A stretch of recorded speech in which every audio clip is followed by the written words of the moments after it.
Ronda Rousey. She's blown up. She was big before this main event, but it's great to have her on. Ronda, good morning. How are you? Good morning. I'm good. How you doing? Excellent, Rhonda. It's just a pleasure to have you. Watching the Real Sports segment that was done on you, I was a fan already, but what you have gone through in your life and how you've battled, and it's just an amazing story. I don't know what you're comfortable talking about, but how did you feel about that Real Sports segment?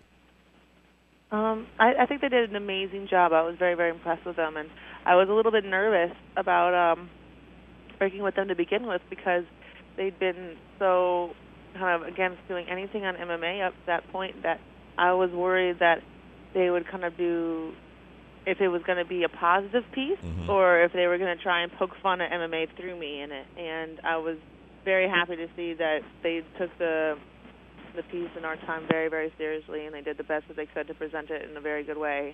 And I really appreciate them taking the time. I can't believe how many people have reached out to me and said that the first time they ever heard of any of this was through that piece. I didn't know that it reached so many people. So, yeah, I was very lucky to be a part of it. Well, Rhonda, your name's becoming a household name at this point. That's got to be amazing. Did you ever know that MMA would do this much for your popularity? I mean, I knew that it was possible, and it was what I was aiming for, but to have it happen this quickly and this flawlessly, I mean, I'm knocking on wood right now, but it would be unreasonable to expect this, but I've expected pretty unreasonable things up to this point. Well, congratulations on that win, the first time a female has headlined a UFC event. Rhonda, for those that didn't see the Real Sports segment, you talk extensively in it about the influence your dad had on your life and the influence your mom had on your life. Would you like to discuss either?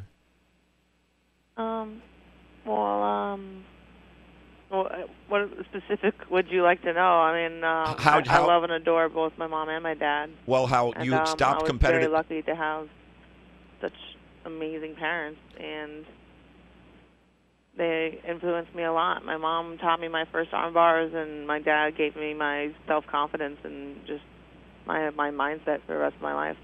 I have to ask you, you were a champion, you were Olympic champion, I believe, and your mother was as well.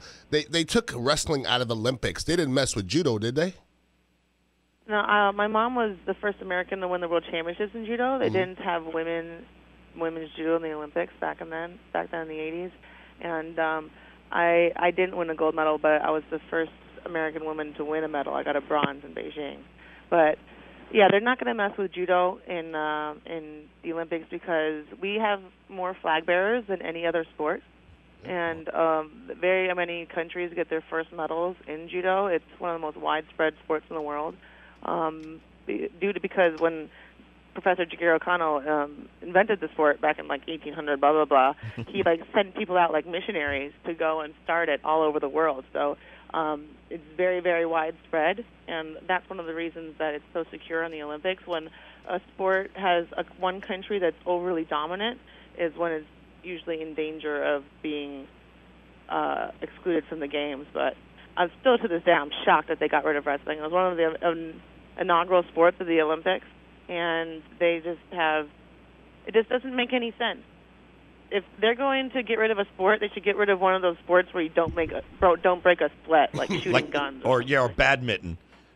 Rhonda, when the piece was done on you and you got very comfortable with ESPN, the body issue, you're shredded. You're in incredible shape. And you said to be exposed, sometimes you got to expose yourself. How has that gone? I mean, it's gone really well. I didn't do anything that I felt was morally wrong. I think that the ESPN body issue is an honor to be a part of, an honor to be asked a part of. It's nothing about sexuality or vulgarity. It's about celebrating the peak of human potential and the best that the human body can be. And for somebody that had a lot of really bad, insecurity and self-esteem and body image issues as a kid, to be asked to do something like that is really something like really affirming that I can really look at that now and feel like I've really gotten past that and I've grown as a person. Now, Rhonda, I says here you like to talk trash. I like to talk trash myself. You ever come into a situation where you ever lock up with a guy in the regular world? Ever fight a guy before? Yeah, I've gotten in fights, but they've always been self-defense situations. But even in those situations, it's never been. I always wish that I never got into a fight at all. I've never gotten away with a fight. I've always gotten in so much more trouble than every fight's been worth. So I'm very Daniel-san when it comes to my fighting policies because it's never going to work out favorably, even when I do win. And your win against Liz Carmouche, the arm bar, which is your weapon of choice, did you have in the back of your mind that this is how I'm going to take Liz down, or this is how I'm going to finish her off? Or what was your mindset going into that fight? No, I never go for a particular finish. I just kind of follow the. It's weird. It's like every action that you do has several possible reactions that they could do. So I follow the train of reactions that they have, and I kind of try to narrow it down into a finish. So, we came out, I tried striking in a certain way, and then she ended up backing up into the cage. And so I'm like, okay, she's on the cage now. So then I was leaning on her. I was trying to do several different things to set up a takedown. And then I got the takedown, I set that up, and then I was trying to go for an armbar, but I forgot. I didn't really train my grappling against any walls, which was my mistake. So I kind of forgot that she'd be able to climb up the wall. So I was trying to do an armbar with my legs. She climbed up the wall, took my back. Then I had to think about, okay, this is the situation now.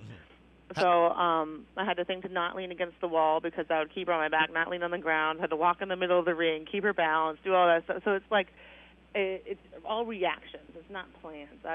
I wasn't thinking about armbarring her while she was on my back. I was thinking about the situation that was happening in the moment.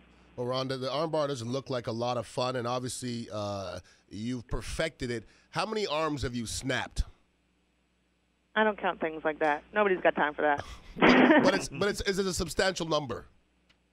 Including judo? Yes. I've had thousands of judo matches, so I have no idea. I mean, I don't know which people,